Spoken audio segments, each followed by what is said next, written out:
mo ní kábíyèsí mo forí balẹ̀ forí adé o. Happy birthday to you o. Bàbá mi ni mo ṣe àjínà. Happy birthday to you o. Bàbá mi ni mo ṣe ànádòru.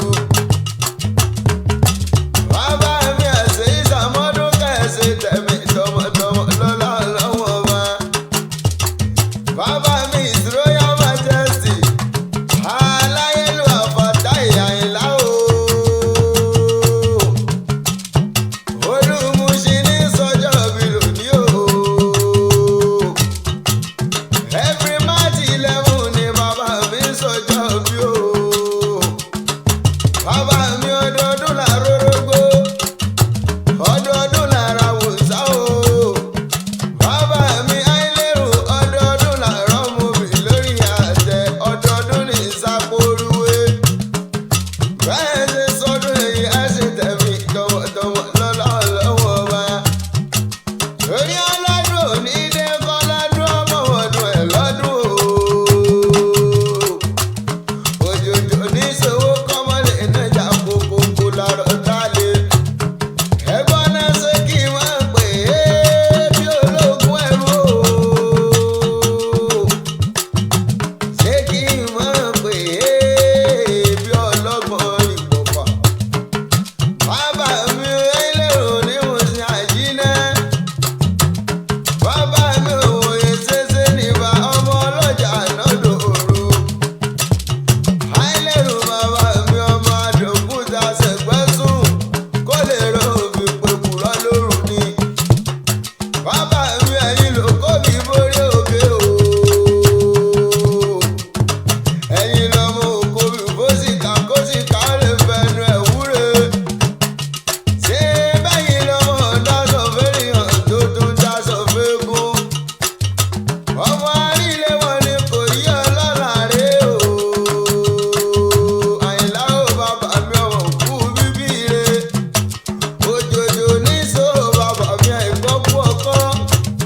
Àìgbọ́kú àdá àìgbọ́kì ìdàrẹ̀ kòkòkò láìlarọ̀ dálé àti ìṣàmọ́dún kẹ́ẹ̀tún sẹ̀mí.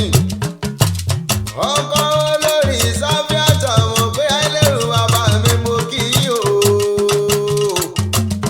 Ọkọ olórí alájà Fátímọ̀ tèmi dọ́pẹ́ Àìlérù. Mọ̀mọ́ kí yín ní mẹ́sàn-án èdè kòkòkò lárọ̀ dálé. Bàbá mi àtẹ̀pẹ́ lẹ́sẹ̀ ẹ̀tẹ̀nà kẹ́ẹ̀pẹ́ láyé.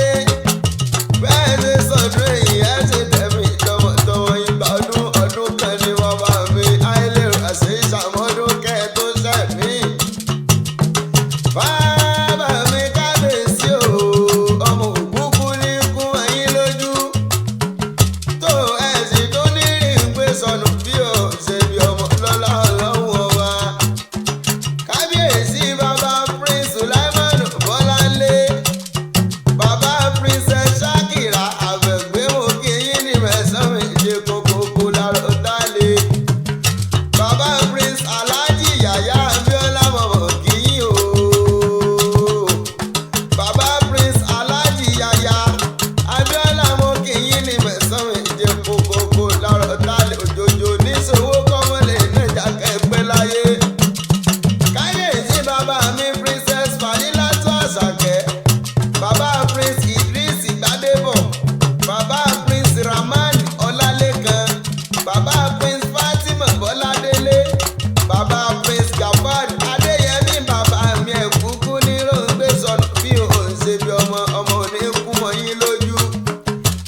sàmọ́dún